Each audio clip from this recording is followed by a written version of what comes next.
انوس collection میں ہم ایک نئی ویڈیو کے ساتھ آپ کی خدمت میں حاضر ہیں۔ آج کی اس ویڈیو میں ہم آپ کو ایک ایسے شخص کے بارے میں بتائیں گے جو کہ 18 سال تک ایئرپورٹ کے اندر ہی پھنسا رہا اور کہیں بھی نہیں جا سکا۔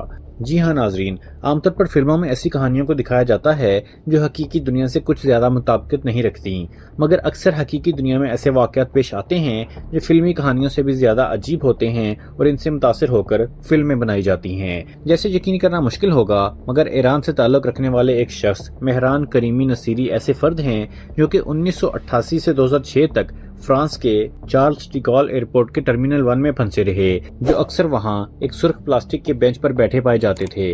ان کو انقلاب ایران کے دوران ملک بدر کر دیا گیا تھا۔ ایسا اس وقت ہوا جب 1988 کو سفر کے دوران ان کے سفری کاغذات گم ہو گئے کیونکہ ان کا بریف کیس مبینہ طور پر چوری ہو گیا تھا۔ اس وقت وہ لندن جانے والی پرواز میں سوار ہو گئے تھے، مگر برٹش امیگریشن حکام کو پاسپورٹ نہ دینے پر انہیں واپس فرانس بھیجا گیا اور گرفتار کر لیا گیا، مگر پھر رہا کر کے ایئرپورٹ میں ان کا داخلہ قانونی قرار دے دیا گیا۔ چونکہ وہ کسی ملک واپس نہیں جا سکتے تھے تو ایئرپورٹ کے ٹرمینل 1 میں رہنا شروع کر دیا اور 18 سال تک وہاں مقیم رہے۔ 2006 میں بیمار ہونے پر وہ وہاں سے باہر نکلے اور اس کے بعد ایک ہوٹل میں بھی قیام کیا اور وہ 2008 میں پیرس کے ایک شیلٹر میں بھی مقیم رہے۔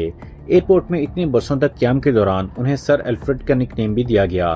وہ ذہنی طور پر اتنے کمزور ہو گئے تھے کہ حقیقی دنیا سے رابطے کے لیے بھی تیار نہیں ہوتے تھے۔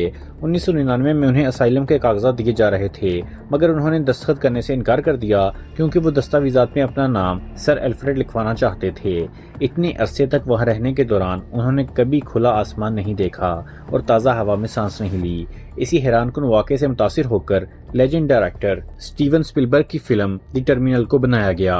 اس فلم میں مرکزی کردار ٹام ہینکس نے ادا کیا تھا اور یہ انتہائی دلچسپ فلم ہے جو برسوں تک ایئرپورٹ میں پھنسے رہنے والے ایسے شخص کی کہانی بیان کرتی ہے جو تمام تر رکاوٹوں پر قابو پا کر فتح پانے میں کامیاب ہوئے۔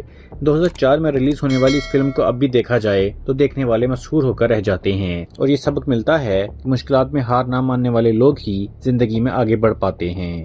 اس فلم میں مشرقی یورپ سے تعلق رکھنے والے وکٹر ناورسکی اس وقت نیو یارک ایئرپورٹ میں رہائش پر مجبور ہو جاتے ہیں جب ان کے آبائی وطن میں ایک بغاوت ہوتی ہے اور اس ملک کے جاری پاسپورٹ امریکہ میں معطل ہو جاتے ہیں۔ اس کا پاسپورٹ اور ہوائی ٹکٹ چھین لیا جاتا ہے اور کوئی چارہ نہ ہونے پر وکٹر نیو یارک کے جون ایف کینیڈی انٹرنیشنل ایئرپورٹ کے ایک ٹرمینل میں رہنے پر مجبور ہو جاتے ہیں، جبکہ ان کے پاس کوئی سامان بھی نہیں ہوتا۔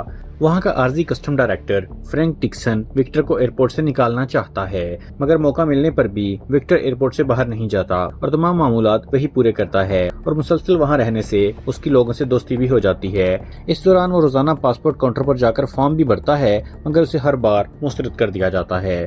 چونکہ اس کے پاس پیسے نہیں ہوتے تو ضروریات پوری کرنے کے لیے وہ چھوٹے چھوٹے کام کر کے کھانے کو خریدتا ہے۔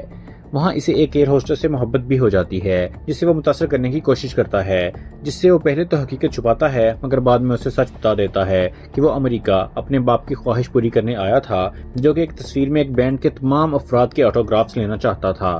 ایسے ہی شب و روز گزرنے لگتے ہیں جس دوران اس کے متعدد بہترین دوست بن جاتے ہیں اور وہ کب اور کیسے وہاں سے نکل کر گھر جا پاتا ہے وہ اس فلم کو دیکھ کر ہی آپ جان سکتے ہیں۔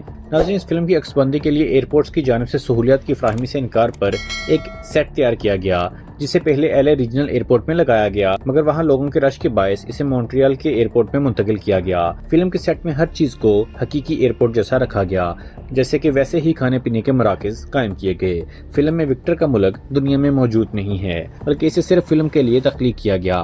فلم کی کہانی کے لیے رائٹس حاصل کرنے کے لیے ڈریم ورکس اسٹوڈیو نے مہران کریمی نصیری کو $3 لاکھ ادا کیے تھے جو انہوں نے ایئرپورٹ آفس اکاؤنٹ میں جمع کرا دیے اور خرچ بھی نہیں کیے۔ ناظرین، امید کرتا ہوں کہ آپ کو ہماری یہ ویڈیو پسند آئی ہوگی۔ کمنٹ میں اپنی رائے کا اظہار ضرور کیجیے گا۔ ملتے ہیں اگلی ویڈیو میں۔